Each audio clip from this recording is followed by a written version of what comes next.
ეკონომიქსი რადიო იმედის ეთერში.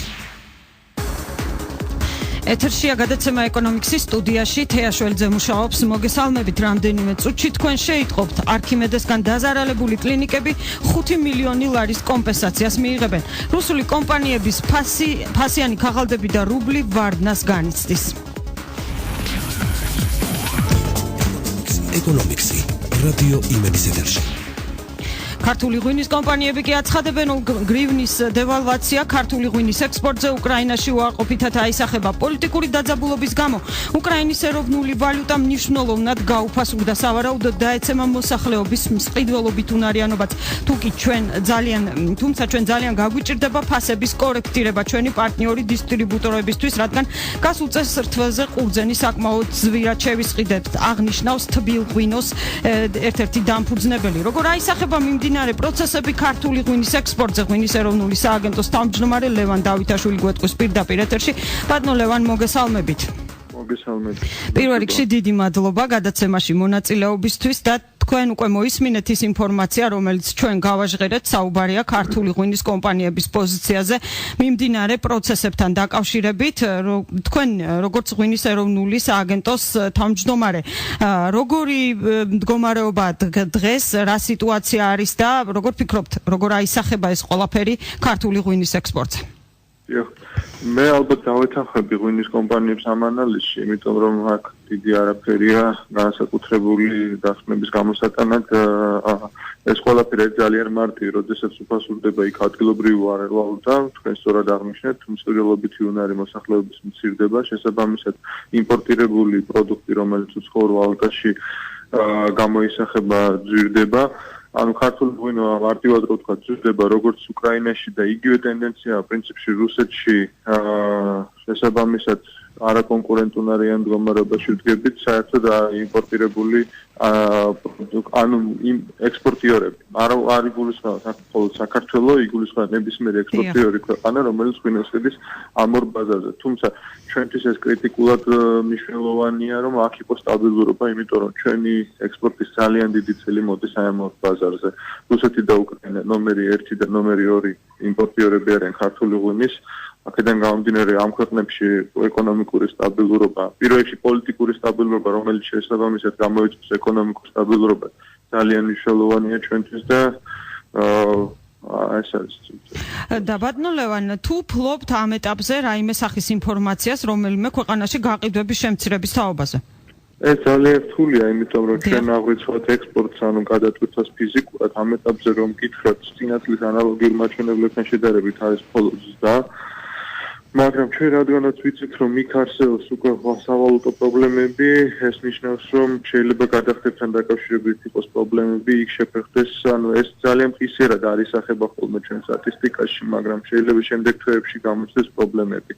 ამიტომ ჩვენთვის რაღაც ეს სასურველია ყოველ შემთხვევაში სიტუაციები მალე დარეგულირდეს და უფრო ღრმა კრიზისში ეს არ გადაიზარდოს მდგომარეობა ამ ორ ბაზარზე, რომ არ აისახოს მერე უკვე საქართველოსთან მიწოდებაზე და ზოგადად ქართული ღვინის რაღაც კონjunktურაზე. გასაგებია და კიდევ ერთი კითხვა მექნება, ამ შემთხვევაში თუ კი დაუშვათ სიტუაცია დაიძაბა დიდი ხნის განმავლობაში და არ მოგვარდა. ასეთ შემთხვევაში რა შეგიძლიათ ურჩიოთ ქართული ღვინის კომპანიებს, ანუ როგორ დაიცვან მათ თავი თუ რაღაცა გარკვეული სტრატეგია თუ არსებობს ასეთ პირობებში? ასეთ პირობებში იცით, რომ ეს აუცილებლად გამოიწვევს ღვინის გაყიდვების შემცირებას და ნამდვილად უარყოფით გავლენას მოახდენს ინდუსტრიაში კონjunktურაზე, რაც დღეს დადებითია. რაც შეეხება გრძელვადიან სტრატეგიას და საერთოდ სტრატეგიას მიდგომას, ჩვენ ყოველთვის საუბრობთ იმაზე, რომ უნდა იყოს დივერსიფიცირება და ამ კუთხით ღვინის სააგენტო ყველაფერს აკეთებს და ალბათ კომპანიების ჩართულობას მაქსიმალური უნდა იყოს, რომ სხვა ახალ ბაზრებზე მოხდეს რაღაც ცნობადობის შექმნა, რომ არ ვიყოთ დამოკიდებული რამდენიმე ერთ-ორ ბაზარზე. თუმცა მაინც მიამიტი ვიქნებით, რომ ვთქვათ, რომ რაღაც სტრატეგიული ბაზრები არის არსებობს პორტფელში, ყველა ქვეყნისთვის ყოველთვის არსებობს, ყველა ქვეყნისთვის არსებობს ერთი რამდენიმე ყველაზე მეტად მნიშვნელოვანი ბაზრები და ბაზარი და ამ ბაზრებზე სტაბილურობა ყველასთვის მნიშვნელოვანია. ანუ ფაქტურად რაღაც ესეთი რეცეპტი, რომ რაღაც ადამიანმა განსაკუთრებული რაღაც მოიფიქროს არ არსებობს ეს სამწუხაროა ასია ყოველთვის ან ვერ განაცხადებს თანაბრად უამრავ ბაზარზე და თავშეთ ალბათობის თეორიის მიხედვით შენ რისკი ვერ გექნება ძალიან დაბალი ანუ რისკი ყოველთვის არის ბიზნესში გასაგებია ეს რაც ხდება ეს არ არის უბრალო ეკონომიკური მოვლენები ეს პრობლემაა და უფრო პრობლემატურია და ამავე დროს უფრო მოულოდნელი ვიდრე რაღაცა რიგითი მიმდინარე ეკონომიკური შეფერხება რაც სამწუხაროა და იმედია მაღალი მოგვარდება დიახ ჩვენც იმედს გამოვთქვათ რომ ეს საკითხი მალე დარეგულირდება დიდი მადლობა გადაცემაში მონაწილეობისთვის ლევან და გისურვებთ წარმატებებს ლევან დავითაშვილი ღვინის ეროვნული სააგენტოს თავმჯდომარე პასუხობდა ჩვენს კითხვებს ეკონომიკსი რადიო იმედის ეთერში აგზელებთ გამოშვებას ახლა კი სადაზღვეო სექტორი სადაზღვეო კომპანია არქიმედეს გლობალ ჯორჯიას გაკოტრების გამო დაზარალებულ კლინიკებს სახელმწიფო 5 მილიონ ლარს გამოუყოფს როგორც დაზღვევის სახელმწიფო ზედამხედველობის სამსახურის ხელმძღვანელმა ლაშა ნიკოლაძემ განაცხადა კლინიკების ერთი ნაწილი სერიოზული ფინანსური პრობლემების წინაშე დგას შესაბამისად მთავრობამ გადაწყვიტა ვიდრე არქიმედეს გაკოტრების პროცესი და შესაბამისად ვალდებულებების დაფარვა დასრულდება პირველი სასიცოცხლოდ აუცილებელი ტრანში გამოუყოს ზედამხედველობის სამსახურის ხელმძღვანელის თქმით ამ ეტაპზე მთავრობამ მომავალ ბენეფიციარებთან ერთად ფულადი დახმარების განაწილების ვერსიებს განიხილავს 5 მილიონ ლარს კლინიკების სავარაუდოდ პროპორციულად გადაინაწილებენ წინასწარი შეფასებით 5 მილიონი ლარი არქიმედეს დავალიანების მეოთხედში ადგენს დანარჩენ თანხას დაზარალებულები კლინიკების არქიმედეს ბალანსზე არსებული სამი სამედიცინო ობიექტის ლაგოდეხის წნორისა და სენაკის საავადმყოფოების რეალიზაციიდან მიიღებენ სახელმწიფო მხოლოდ დავალიანების ძირ თანხას გაითვალისწინებს და არა საჯარიმო საურავებს სახელმწიფო დახმარებას დაზარალებული კლინიკები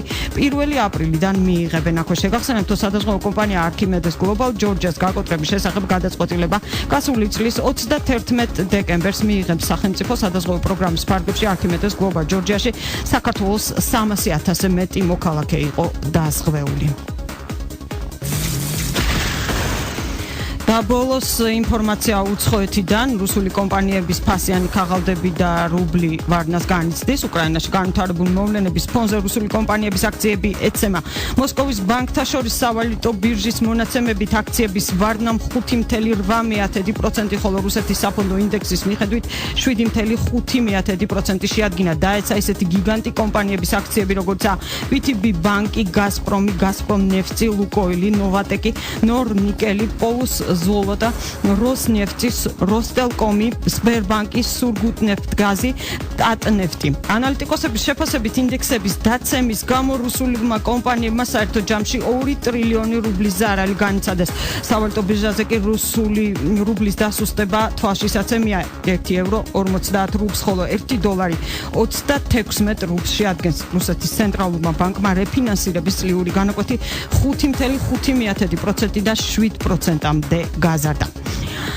ამ დროისთვის ეს იყო ჩემს ხელთ არსებული ბოლო ინფორმაცია. დღის განმავლობაში ჩვენ კვლავ მოგაწოდით ეკონომიკისა და ბიზნეს სიახლეებს და ინფორმაციებს ამის შესახებ. კიდევ ერთხელ შეგახსენებთ, რომ სტუდიაში თეაშველიძე მუშაობდა, მე დროებით გემშვიდობებით.